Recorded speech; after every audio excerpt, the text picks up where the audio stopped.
sesh on the external environment. So when we think about the external environment, we are thinking about those factors outside the business's control that will affect it and therefore affect its costs and demand.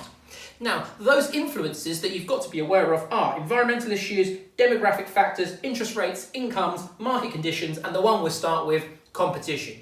So competition, well, put crudely, you can either have no competition, you're a monopoly, or you can have lots of competition.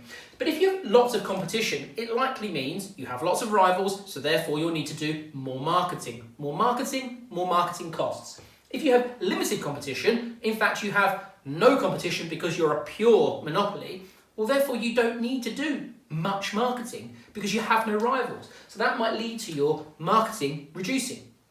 Therefore your marketing costs will come down. On the other side, thinking about demand, if you have lots of competition, well that means that the demand in the market is likely to be diluted. It's spread thin across all those rivals, all those competitors within the market. So likely means lower demand for you. The other thing to think about is if you have lots of competition, then your price elasticity of demand will be elastic because consumers will be extremely sensitive to price changes that you make, and therefore if you increase your prices, they will be even more proportionally sensitive in terms of their demand fall for you. But on the other side, if you have limited competition, well that means that you're likely to get all the demand within the market, but also the price elasticity of demand for your product, if you have no competition, is going to be extremely inelastic because consumers will not be very sensitive to price changes that you make. For instance, if you increase your price, well, consumers have limited choice over who they can buy it from. Maybe they have no choice. So there'll be despite a price increase, there'll be proportionally less a decrease in demand. Extremely inelastic in the case of limited or no competition. Market conditions, or anything in the market that may impact the business. For instance, unemployment. If unemployment is high, well that means there's going to be a large supply of workers. A large supply of workers in a particular industry with a particular skill set is going to mean that the businesses in that industry have a full choice. They've got a large pool of workers to choose from and they will be able to suppress the wages. So they'll be able to bring down the wages, and even better for the business's perspective if they're getting skilled staff for cheaper and they don't even have to train them up. On the other side, you could think about seasonality might affect a business in terms of its demand. In the hospitality industry, it tends to be that the summer months lead to more demand in that industry. So seasonality will clearly affect the demand. The next thing is incomes. So if the economy is doing well, it's likely to mean that incomes are increasing. If incomes are increasing, that means that businesses' labour costs are increasing. So costs are increasing.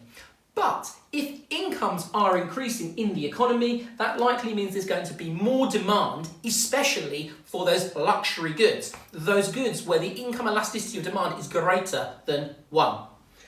Next thing to think about is interest rates. Interest rates. So if we're thinking about interest rates, they clearly have an impact on debt such as loans, bonds, or overdrafts. And if interest rates are high, well then there's more costs on servicing these loans, these bonds, these overdrafts that businesses may have.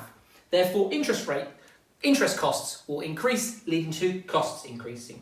On the flip side, and more like it is now in terms of our extremely low interest rates, if you have low interest rates, well, there's limited incentive for consumers to save because they're not getting much work on their money if interest rates are very low.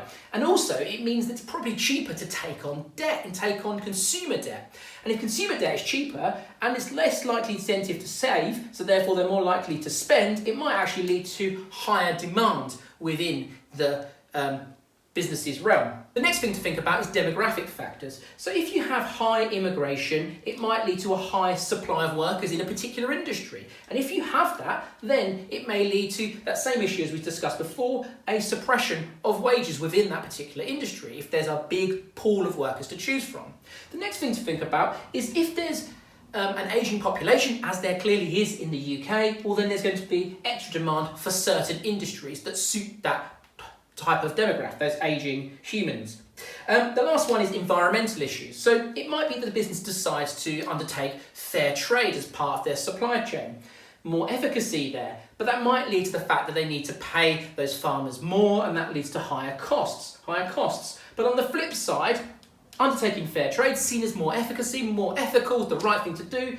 Therefore, consumers might see that and think, yeah, I'm going to support that, I'm going to demand that, and it might lead to higher demand.